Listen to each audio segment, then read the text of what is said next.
The marriage had never been about affection. Everyone in the imperial court understood that. Queen Verena of the Ashkari Empire stood beneath the ceremonial lights, her violet skin glowing softly as she accepted the hand of Captain James Cole, a human officer sent from the distant Earth Federation.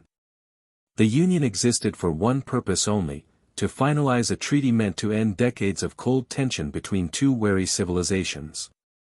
James Cole was not what the court expected. He was unremarkable by human standards, average height, brown hair already streaked with gray, and eyes that revealed careful thought rather than passion. He wore his military uniform with ease, yet his posture suggested a man more comfortable in the background. When Verena spoke the ancient Ashkari vows, James replied in flawless Ashkari, his pronunciation nearly indistinguishable from a native speaker. A ripple of surprise passed through the hall. He had prepared thoroughly. The ceremony was magnificent, costly, and emotionally distant.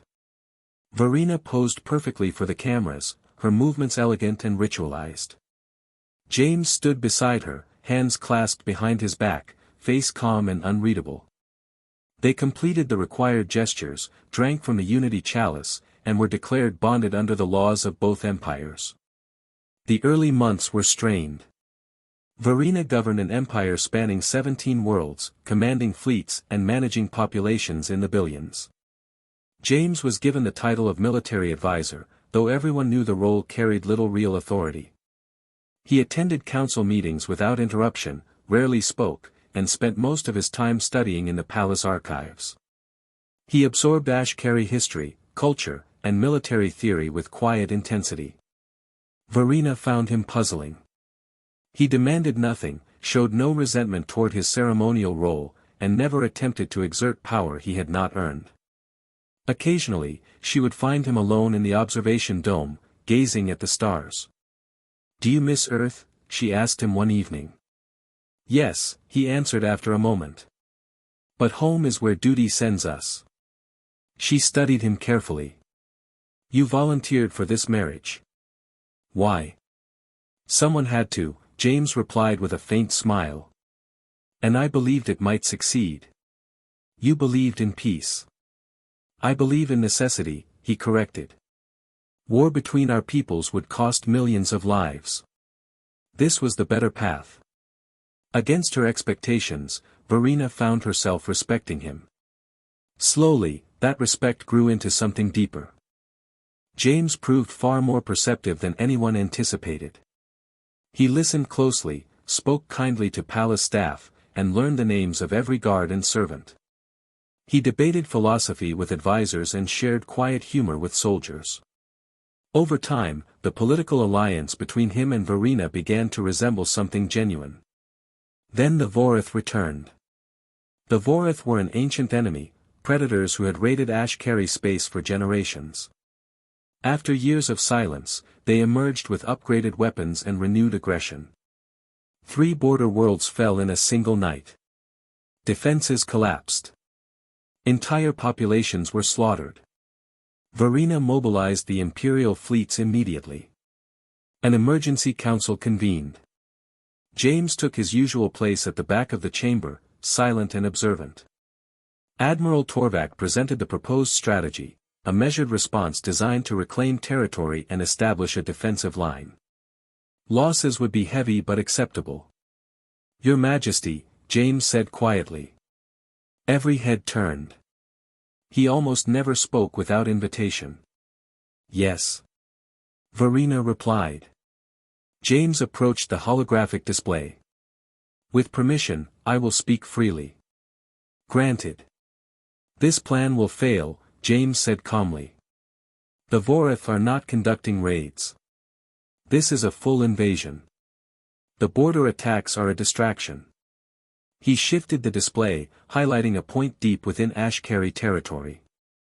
"Their true objective is here, your industrial core. Once your shipyards fall, you will not recover. The war ends within 6 months." Torvak bristled. "You overstep, human. You are not a commander here." "I commanded fleets for 12 years, James replied evenly. "I fought in the Terran border wars. I recognize a multivector assault when I see one. Verena raised her hand for silence. Continue. James explained in precise detail: supply lines, fleet dispersal, attack vectors. For 20 minutes, he dismantled the Vorath strategy piece by piece.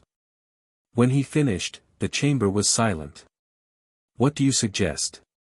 Verena asked. A counterstrike, James said. We abandon the border worlds temporarily.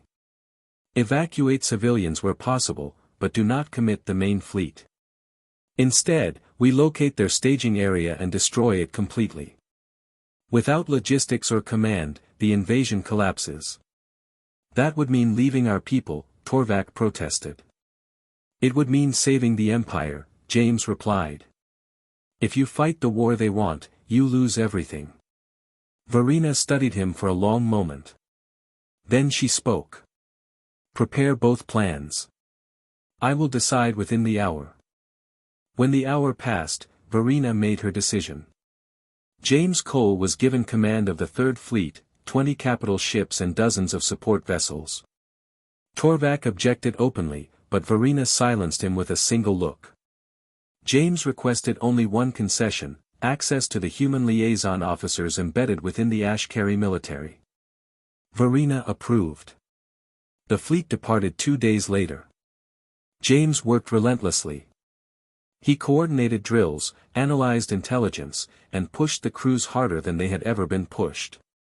At first, the Ashkari sailors doubted him. He was an outsider, a human, and a ceremonial consort. But he trained alongside them, ate with them, learned their traditions, and spoke to every captain personally. Gradually, their skepticism faded.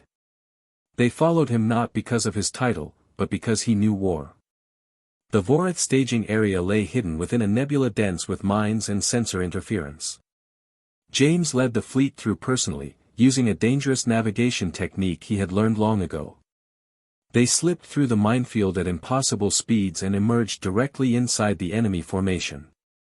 The battle was savage. James commanded from the bridge with steady precision, anticipating enemy movements and exploiting every weakness. His fleet struck in coordinated waves, splitting into 3 attack groups that collapsed the Vorath formation. When the enemy command ship attempted to flee, James sent fast cruisers to intercept it, destroying it under concentrated fire. The fight lasted 8 hours. When it ended, the staging area was nothing but wreckage. James lost 4 ships. The Vorath lost 40. News of the victory reached the capital before the fleet returned. Celebrations erupted. Verena met James at the landing platform, pride shining in her eyes. You succeeded, she said. We succeeded, James corrected. Your people fought with courage.